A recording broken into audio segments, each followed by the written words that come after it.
नमस्कार जोहार। SP history classes में आप सभी मित्रों को स्वागत है। कल मैंने जीएससी टीजीटी 2016 में जो हिस्ट्री सब्जेक्ट से क्वेश्चन पूछा गया था उसका 20 क्वेश्चन बनाए थे। आज हम लोग 20 से 42 क्वेश्चन तक जाएंगे, इसलिए देर न करते हुए वीडियो को शुरू करते हैं। पहला क्वेश्चन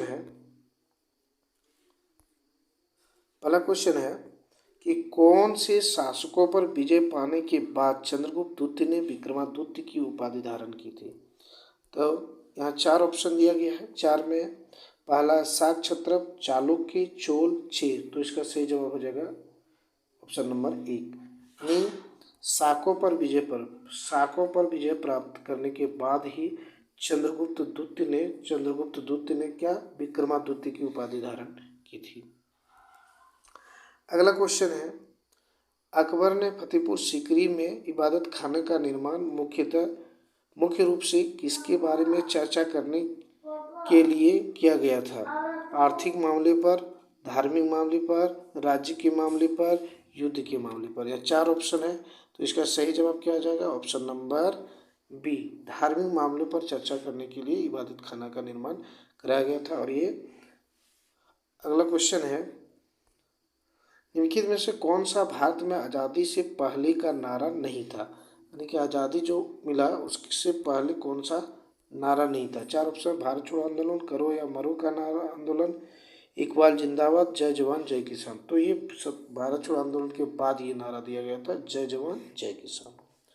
अगला क्वेश्चन है, लॉर्ड डलहौजी ने किस अवधि के दौरान भारत में कार्य और शासन किया था? तो 4 ऑप्शन है, 1833 1844 1848 1856 1866 से 1876 1858 से लेकर 1867 तक। इसका सही जवाब हो जाएगा ऑप्शन नंबर बी, 1848 से लेकर 1856 तक। और इसके बाद लॉर्ड कैनिंग हो गया। किसके बाद कौन हुआ? लॉर्ड कैनिंग इसके बाद हो गया। यानी कि 1857 की जो क्रांति हुई थी वह लॉर्ड कैनिंग के शासनकाल में हुआ था, न कि लॉर्ड डलहौजी के शासनकाल में। अगला क्वेश्चन है, विक्रमादित्य यानी कि चंद्रगुप्त द्वितीय की शासन अवधि था, मतलब चंद्रगुप्त सेकंड जो था उसका शासन अवधि क्या था? ऑप्शन ए 340 से 370 एडी, 380 से 414 एडी, 200 से 260 एडी, 100 से 154 एडी। तो इसका सही जवाब हो जाएगा ऑप्शन नंबर बी, 380 से लेकर 414 एडी तक। अगला क्वेश्चन है, भारत में निम्नलिखित सुधारकों में से कौन सा लॉर्ड डलहौजी द्वारा शुरू नहीं किया गया था? यानी कि लॉर्ड डलहौजी जो थे उसने कौन कौन से सुधार किए थे, और इसमें से एक ऑप्शन है जिसमें नहीं किए थे।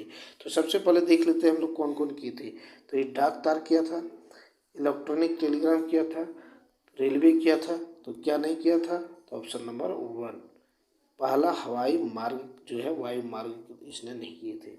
अगला है, कैबिनेट मिशन प्लान के संदर्भ में किसने यह कथन कहा था, हम यह नहीं होने दे सकते हैं कि अल्पसंख्यक लोग बहुसंख्यक लोगों की उन्नति में रोक लगाए? इसका 4 ऑप्शन दिया हुआ, 4 में से क्या देखते हैं? लॉर्ड रिपन, लॉर्ड एटली, लॉर्ड मायो और लॉर्ड चर्चिल। तो इसका सही जवाब हो जाएगा आपका ऑप्शन नंबर बी, लॉर्ड एटली ने ऐसा कहा था।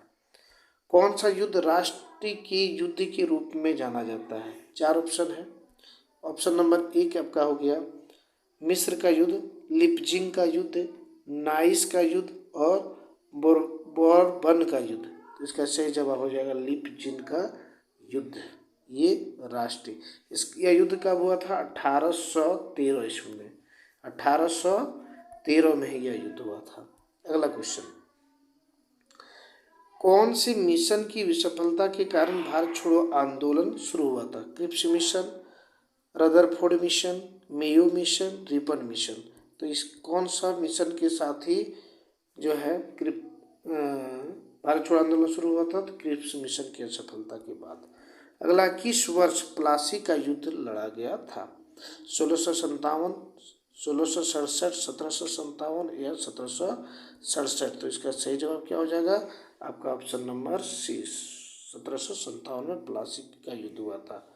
अगला क्वेश्चन है, ईरान के नेपोलियन के रूप में कौन जाना जाता है? तो इसका 3-4 ऑप्शन है, देखते हैं। आगा खां, राजा पाहलवी, नुसरत शाह और नादिर शाह। तो इसको ईरान का नेपोलियन कहा जाता है, नुसरत शाह को।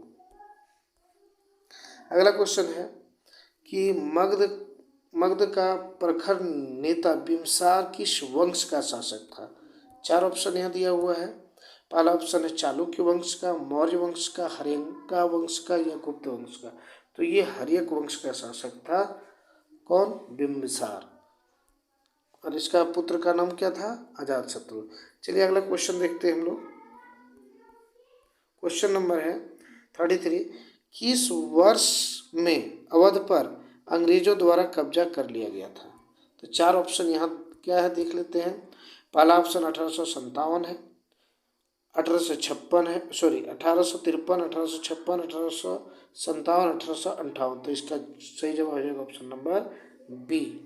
ऑप्शन नंबर बी जो है इसका सही जवाब होगा। 1856 में अवध किस आरोप, कुशासन का आरोप लगाया गया। एक क्या, कौन सा आरोप लगाया गया था इस पर?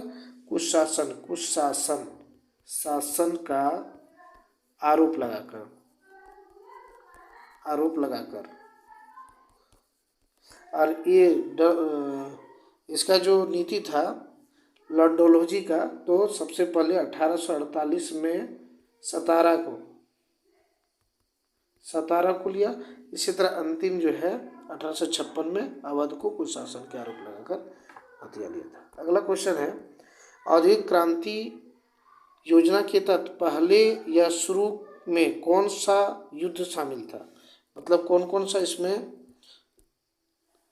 उद्योग शामिल था?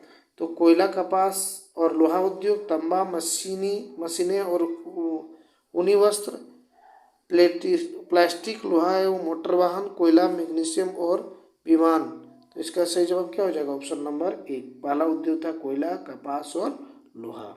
अगला क्वेश्चन है, गजबेटकारा उपाधि किसे दी गई थी? ये गजबेटकारा की उपाधि किसको मिला था? तो ऑप्शन यहाँ 4 देखने को मिल रहा है। हरिहर वन, बुक्का वन, नरसिंह वर्मन और देवराय सेकेंड। तो इसका सही जवाब हो जाएगा देवराय सेकेंड। देवराय द्वितीय को गजबेटकारा की उपाधि प्रदान किया गया था। अगला है, दिसंबर 1941 में कौन सा देश द्वितीय विश्व युद्ध में शामिल हुआ? यानी कि 1941 में कौन सा देश शामिल हुआ था? तो यहाँ 4 ऑप्शन है, यूके, फ्रांस, यूएसए, चीन। तो इसका सही जवाब ऑप्शन नंबर 3 यूएसए, संयुक्त राज्य अमेरिका। अगला क्वेश्चन है, किस वर्ष अरब ने भारत पर आक्रमण किया था?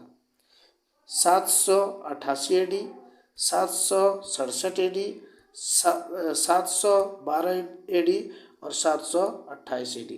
तो इसका सही जवाब हो जाएगा 712। किसने? मोहम्मद बिन कासिम ने। किस पर? सिंध पर। मोहम्मद बिन कासिम ने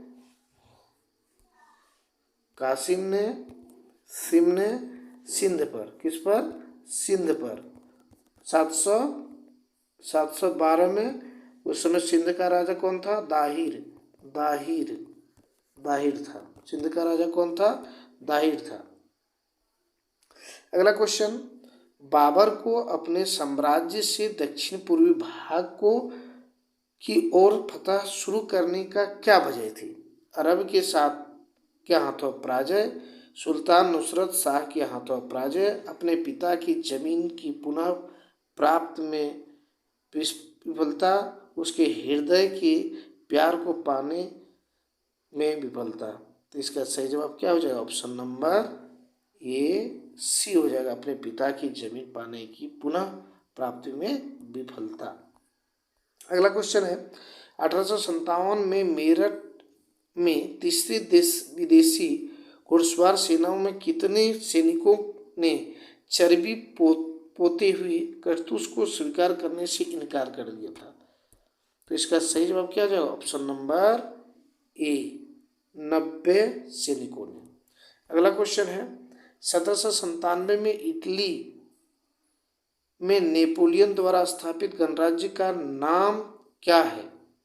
पवित्र रोम साम्राज्य, सिसलपेन गणराज्य, इतावली गणराज्य और नेपोलियन गणराज्य। तो इसका सही जवाब क्या हो जाएगा?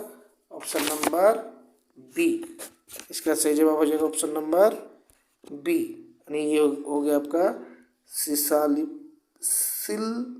सिलेपन गणराज्य। अगला है विक्रमादित्य के शासनकाल के सूची 1 में साहित्यिक कृतियों को सूची 2 में उनके संबंधित लेखों की मिलान कीजिए। तो यहाँ देखिए क्या हो जाएगा, ऑप्शन मिला लेते हैं फिर ऑप्शन में जाते हैं, देखते हैं कि ऋतु संहार किसका है? तो इसका है कालिदास का है। उसके बाद है किरात जुर्मनी, ये है भैरवी का है। अमरकोश अमर सिंह का है। और नीति शास्त्र कर्म किसका है? भृतहरि का। देखते हैं 1 का बी, 2 का ए, 3 का डी और 4 का सी। आपका ऑप्शन नंबर इसमें मिल रहा है डी में, तो इसका सही जवाब हो गया डी।